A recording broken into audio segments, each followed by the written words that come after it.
नमस्कार मित्रांनो, स्वागत आहे तुमचं पुन्हा एका नवीन व्हिडिओमध्ये। मित्रांनो, अमेरिकेचे राष्ट्राध्यक्ष डोनाल्ड ट्रम्प यांच्या टॅरिफ वॉरच्या पार्श्वभूमीवरती भारत आणि ब्रिटन यांच्यामध्ये फ्री ट्रेड ॲग्रीमेंट यावरती 90% सहमती झालेली आहे। ब्रिटन सरकार भारतासारख्या 140 कोटी लोकसंख्येच्या देशासोबत या वर्षातच या व्यापार भागीदारीला अंतिम स्वरूप देण्याची आशा आहे। दरम्यान व्हिसा संबंधित मुद्द्यावरही बऱ्याच अंशी प्रश्न सुटलेला आहे आणि आता विस्की, कार्स आणि औषधांवरील टॅरिफबाबत चर्चा चालू आहे। लंडनमध्ये आयोजित 13व्या इकॉनॉमिक अँड फायनान्शियल डायलॉगमध्ये दोन्ही देशांनी आपसातील द्विपक्षीय संबंध अधिक दृढ करण्यासाठी फ्री ट्रेड ॲग्रीमेंट म्हणजेच FTA आणि द्विपक्षीय गुंतवणूक करार म्हणजेच BIT यावरती चर्चा पुढे नेण्यासाठी त्यांनी वचनबद्धता दर्शवली।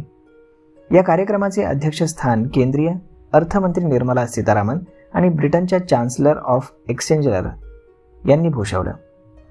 दरम्यान व्हिसा संबंधीच्या वादग्रस्त मुद्दा हा मोठ्या प्रमाणात सुटल्याची माहिती आहे। आता उर्वरित चर्चा व्हिस्की, कार्स आणि फार्मास्युटिकल्सवरील टॅरिफबाबत चालू आहे। जर यावरती सहमती झाली तर भारतातून ब्रिटनमध्ये निर्यात होणाऱ्या स्कॉच, व्हिस्की आणि कार्ससाठी कमी टॅरिफ केला जाऊ शकतो। या कार्यक्रमादरम्यान वित्तमंत्री निर्मला सीतारामन यांनी सांगितलं की जागतिक अनिश्चिततेमुळे भारत अधिकाधिक द्विपक्षीय व्यापार करारांकडे वाटचाल करतोय, जे दिवसेंदिवस वाढत जात आहेत। याच काळामध्ये ब्रिटनसोबत 128 दशलक्ष पाऊंडचा नवीन निर्याती करार करण्यात आला आणि गुंतवणुकीच्या घोषणा देखील झाल्या। चान्सलर अशा करारांच्या तातडीच्या गरजेवरती त्यांनी भर दिला, विशेषतः भारतासारख्या देशांसोबत जेणेकरून आर्थिक विकासाला चालना देता येईल अशा ठिकाणी जास्तीत जास्त करार करण्याचं त्यांनी मान्य केलं। तर मग मित्रांनो, अशा पद्धतीने आता स्टॉक मार्केटमध्ये जर तुम्ही काम करत असाल तर एक गोष्ट लक्ष देऊन ऐका।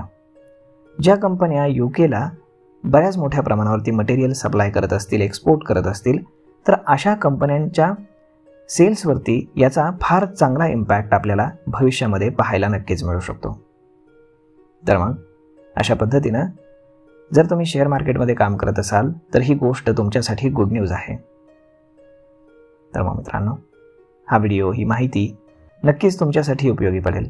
जर हा व्हिडिओ तुम्हाला आवडला असेल तर आपल्या जवळच्या मित्रमंडळींसोबत देखील हा व्हिडिओ तुम्ही शेअर करायला विसरू नका। धन्यवाद।